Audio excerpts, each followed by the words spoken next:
Buen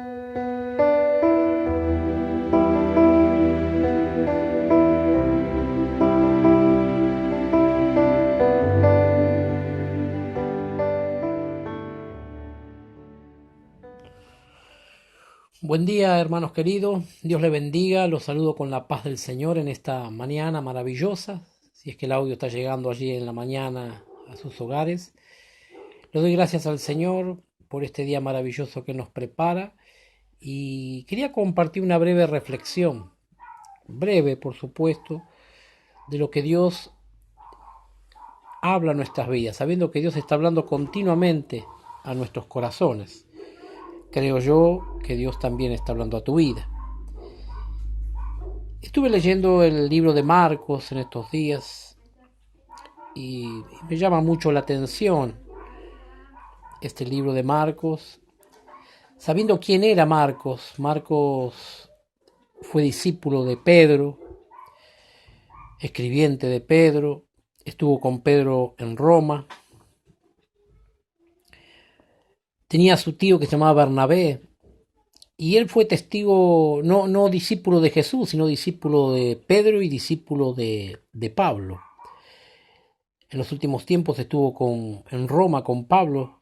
Pablo lo manda a llamar a Marcos, y es el que escribe todo sobre la vida de Jesús aquí en la tierra.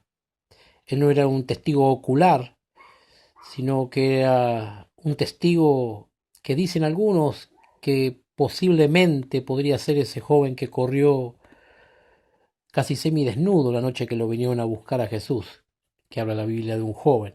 Puede haber sido Marcos, conocido como Marcos el Evangelista. Y él relata la vida de Jesús aquí en la tierra. Pedro le comentó muchas de estas cosas y él era un escribiente.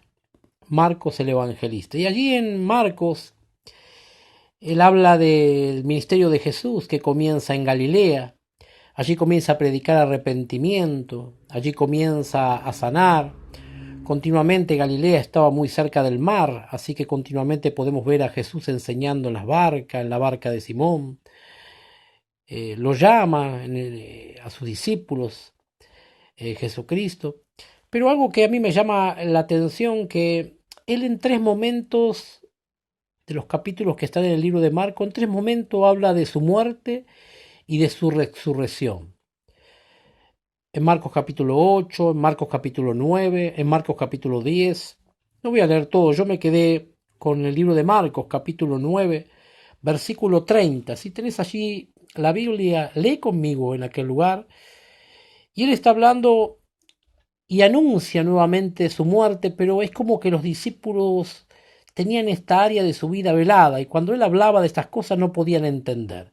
Y dice así las Escrituras, mirá: habiendo salido de allí, caminaron por Galilea, y no querían que nadie lo supiese, porque enseñaba a sus discípulos y les decía: el Hijo del Hombre será entregado en manos de hombres, y le matarán, pero después de muerto resucitará al tercer día. Pero ellos no entendían esta palabra y tenían miedo de preguntarle. En esta área era como que sus ojos no se quitaba ese velo, ese entendimiento, sino luego de Cristo resucitado. Se les aparece a sus discípulos en el mismo lugar donde comenzó su ministerio, en Galilea. Y allí en aquel lugar se les reveló nuevamente cuando Cristo estaba resucitado. Yo meditaba en esto y digo, qué importante y qué bueno es entender.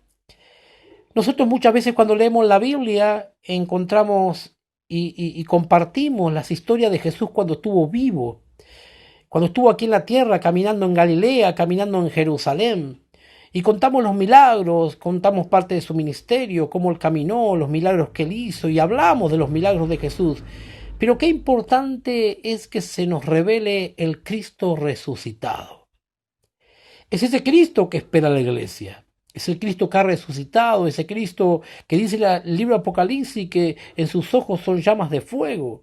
Es ese Cristo que espera a la iglesia, un Cristo que viene en poder, un Cristo que viene a enviar juicio, un Cristo que viene a buscar a su amada, a una iglesia sin mancha, a una iglesia sin arruga. Es ese Cristo que se nos tiene que revelar, es el Cristo que debemos conocer. Es muy importante que Cristo se revele a nuestros corazones. Siempre recuerdo también en el libro de Mateos, aquí en Marcos también está que a dos de sus discípulos, luego que Cristo resucitó, esos discípulos anduvieron con Jesús, caminaron con Jesús, pero dice la Biblia que cuando iban caminando camino a Emaús, dice que se le apareció uno, semejanza al Hijo del Hombre, no dice la Biblia cómo era, pero empezaron a hablar con él. Y le preguntaban y le decían, ¿no estás enterado de todo lo que ha acontecido, todo lo que ha sucedido en este tiempo? Este hombre que siendo inocente murió en la cruz del Calvario, lo mataron los romanos. ¿No estás enterado de todo esto que pasó? Y a ellos dice que todavía no se le podía revelar, no podían experimentar al Cristo resucitado.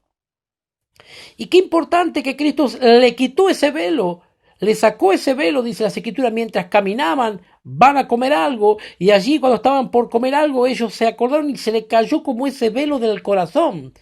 Vino esa revelación de que Cristo estaba resucitado, y ese es el Cristo que se nos tiene que revelar a nuestros corazones. El Cristo que yo sirvo, el Cristo que yo predico es un Cristo en gloria, un Cristo en victoria, un Cristo resucitado, un Cristo que venció al diablo, un Cristo que venció al imperio del diablo, un Cristo que venció al mundo, un Cristo que venció, no un Cristo que no venció. Si Cristo no se nos revela, si no se te revela este Cristo que fue resucitado, y todavía te llevas y caminás con los hechos que Cristo hizo en la iglesia, cuando estuvo vivo, y compartir los milagros, y están ahí, y es bueno que lo traigamos todo eso a memoria, pero qué importante, hermano querido, que Cristo sea revelado en nuestros corazones, el Cristo resucitado. Por eso me gusta que aquí le dice, pero ellos no entendían esta palabra y tenían miedo de preguntarle. Cada vez que Cristo habló de su muerte y su resurrección, es como que ellos no podían discernir ni entender. La Biblia dice que Cristo cuando resucitó, se les apareció a los discípulos y a 500 personas más, dice el libro de Corintios. Cristo se reveló que Él ha resucitado y que ha vencido. Mi pregunta en esta noche, o en esta mañana cuando te llega el audio, ¿realmente Cristo se hace revelado a tu vida? El Cristo resucitado, un Cristo victorioso, un Cristo que está a la diestra del Padre, un Cristo que está en victoria. La Biblia dice que nosotros estamos sentados en lugares celestiales junto con Cristo Jesús. Él venció, mi hermano. Y si Él venció, nosotros también hemos vencido, porque Él es nuestro vencedor. Dios te bendiga, hermano querido. Voy a estar orando por tu vida y voy a orar por la mía para que el Cristo resucitado sea revelado a nuestros corazones. Chao, mi hermano. Dios te bendiga. Te quiero mucho.